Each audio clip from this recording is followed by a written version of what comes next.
Hello YouTube. Now I spend a lot of time on the internet buying dead laptops.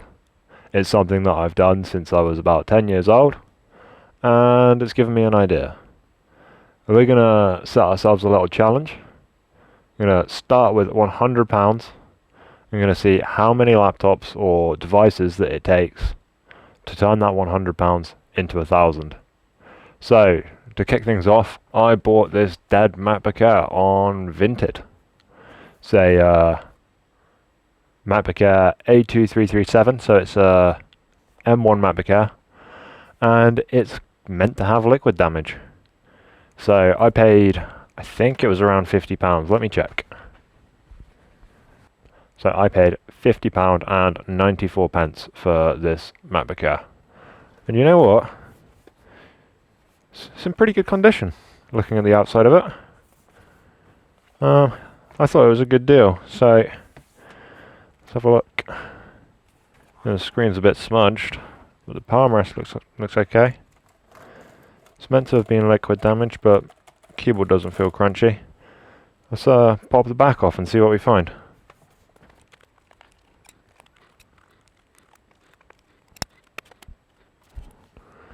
Okay. So it's definitely been liquid damaged. Let me just show you what I'm seeing under the microscope.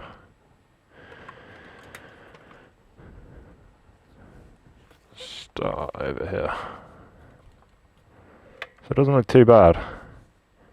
You can see just a bit of residue around this top port, so this port might have some problems. Doesn't look to have been taken apart, all the screws are still there. There's a bit of residue just around this NAND and just on the screen T-con. Hopefully that's not going to cause us any trouble. But as we go left, we start to see the real bulk of the damage, so there's a bit of liquid damage over on the heatsink here, and as they often are, all over the I/O board. So, let's plug it in and see what happens.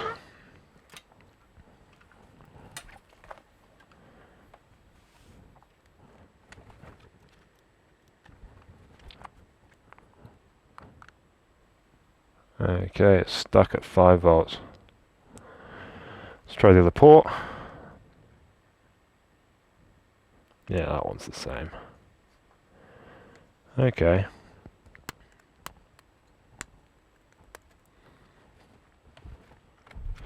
So, on these MacBook Airs, they've got the I/O board here, which houses an audio amplifier for this speaker. Now that runs off 12 volts, and so if 12 volts is shorted by any of the components on this board, then this system won't turn on. So let's try it again with this audio board unplugged and see what happens.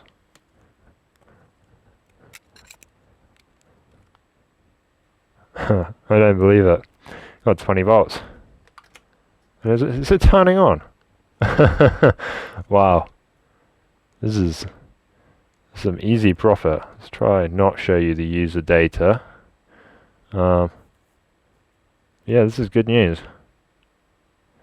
Could it just be as easy as that?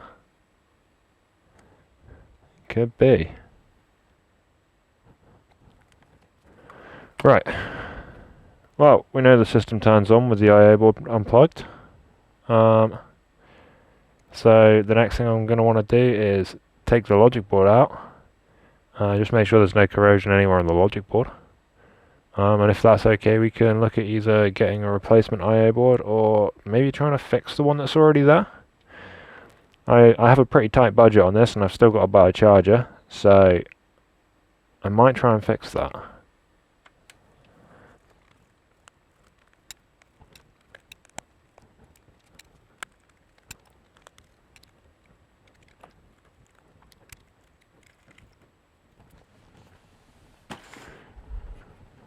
Okay, the board is out. Let's have a look. Okay, so we've got some more residue on the heatsink. But the flex cable looks good, which is good news. Bit more liquid there.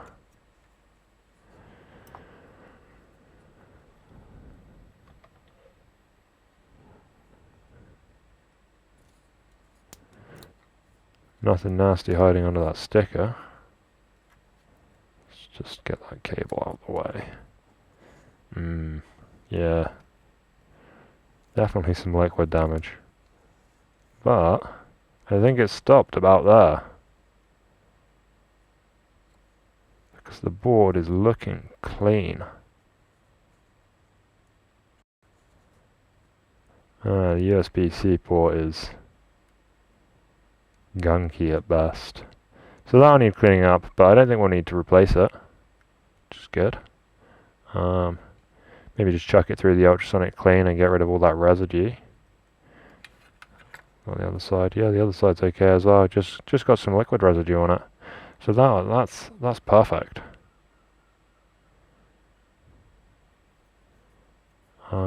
Yeah, cool. Easy. So a strong start.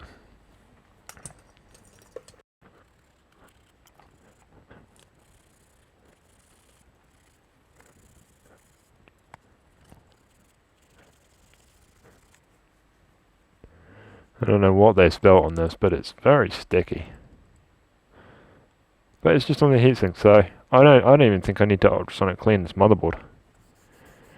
So get the port off, put that to one side to clean up in a second.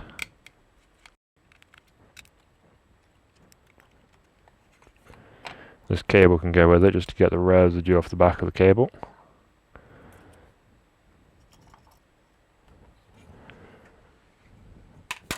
Let's take a closer look at this I/O board that's causing our no power fault.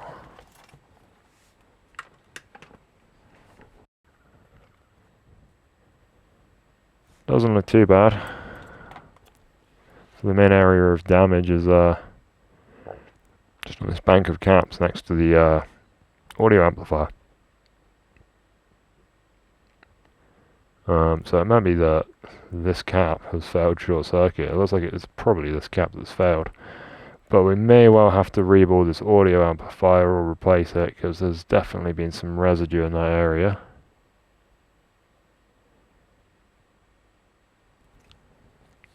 What about the Touch ID? How's that look? Oh, that's clean, that's perfect.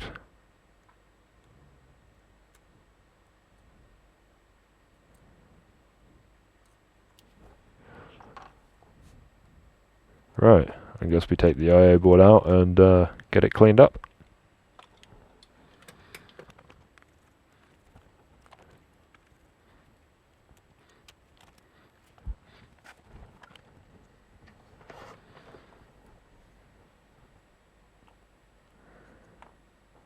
The underside looks pretty good. A couple of spots again of just a small amount of residue, but these audio boards have a conformal coating over quite a few components, so none of these will really likely to be affected by the liquid damage. But yeah, that audio amplifier's definitely got some gunk under it. You can see that if we go side on. It's not looking brilliant. And those caps will want replacing. But because this seems to be quite sugary and sticky, I'm going to want to get this ultrasonic cleaned first, because it can actually like caramelize and turn brown and become very hard to remove from the board if I heat it up. So I'm going to run this through the ultrasonic cleaner along with the USB-C port and the flex cable, and then after that we can get to work replacing that row of caps and that audio amplifier, and hopefully that will be enough to fix this laptop.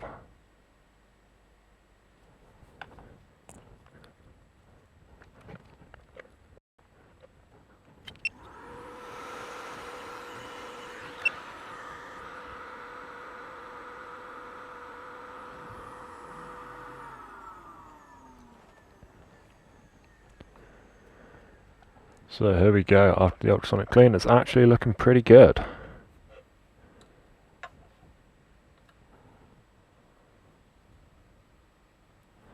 So you can see this cap here on the end is completely missing its tip. It's just, there's no solder left on that.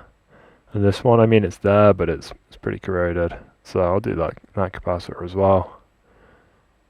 But these two, they shine up okay. I think they're okay to leave.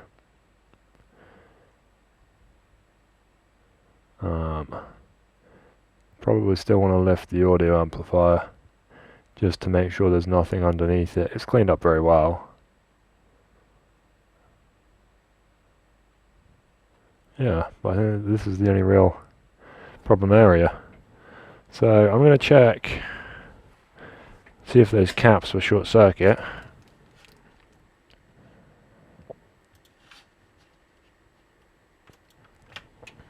Let's go to resistance.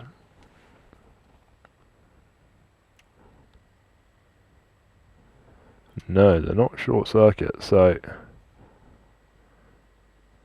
means our problem is our no power problem was probably caused by junk under this audio IC. So this audio IC does have a PP bus on it, just as these caps would.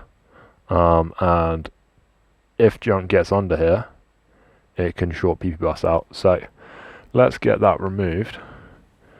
And just put an old dirty thermal pad on the speaker connector. Try and keep that from melting. Come in with some hot air.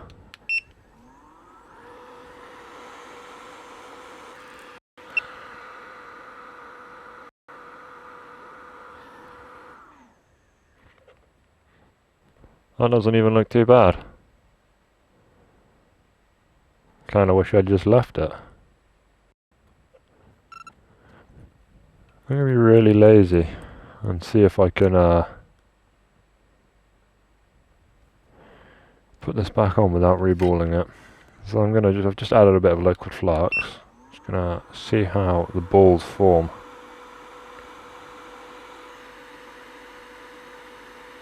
Yeah, pretty clean.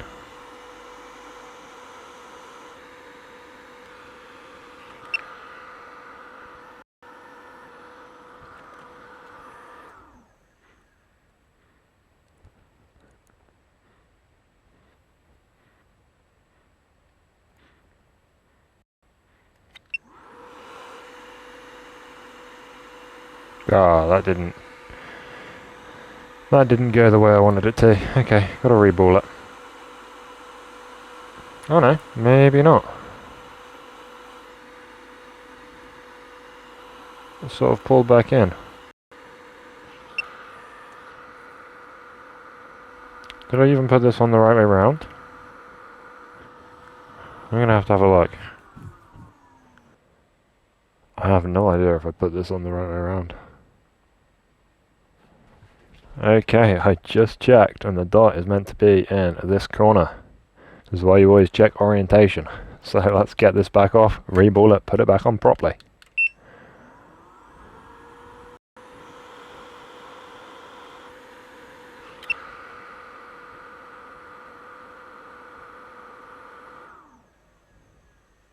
You know what, I'm too lazy to reball this. All of those balls look pretty even, so we could probably still get away with doing it like this. I thought I'd have to reball it because I put it on backwards and that might make the solder balls less even as I pull it back off, but it seems to have worked out.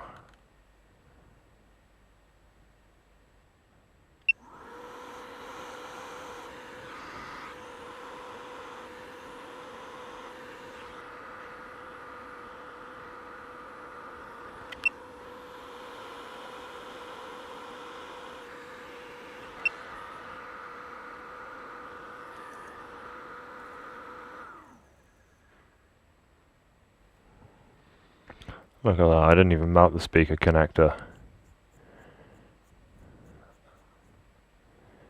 This is going too well. Something bad's gonna happen, I can feel it. This has been too easy so far.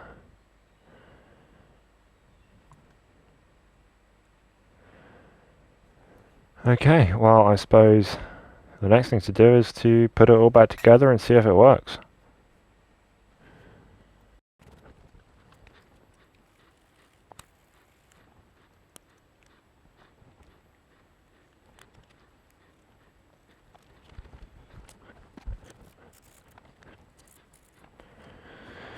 Just quickly dry off those cables after being ultrasonic. Just use a bit of hot air for that.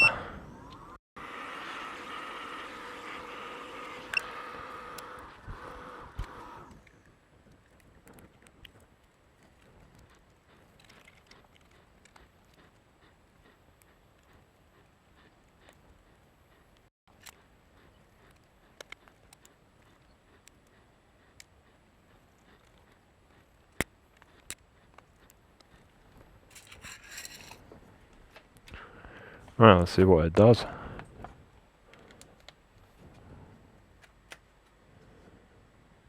Okay, that's looking good. Got 20 volts, chime, and audio. So that suggests that that amplifier is probably working. Look at that, easy money. Easy money. Okay, so I'm gonna... Oh, we've just had a charger reset.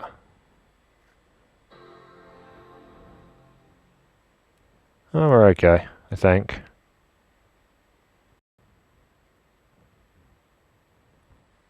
Yeah, we look okay. I don't know why I just rebooted there, but what I'm going to do now is get this MacBook Air reset, set up a test account on it, just double check everything works properly before we get it ready to sell. I've got to put those brackets and screws back in, but this is looking pretty good.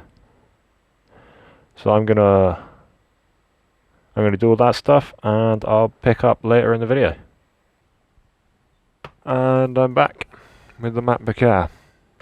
So I have cleaned it all up. I've reinstalled all the brackets and screws and fully reassembled it, and I've given it a thorough test. It all works okay, but there are a couple of cosmetic defects on the screen, which means I've had to unfortunately drop the selling price a little bit. But yeah, I mean, I've had this on eBay for a few days and it's now sold for £191.65, making a profit of £117.71.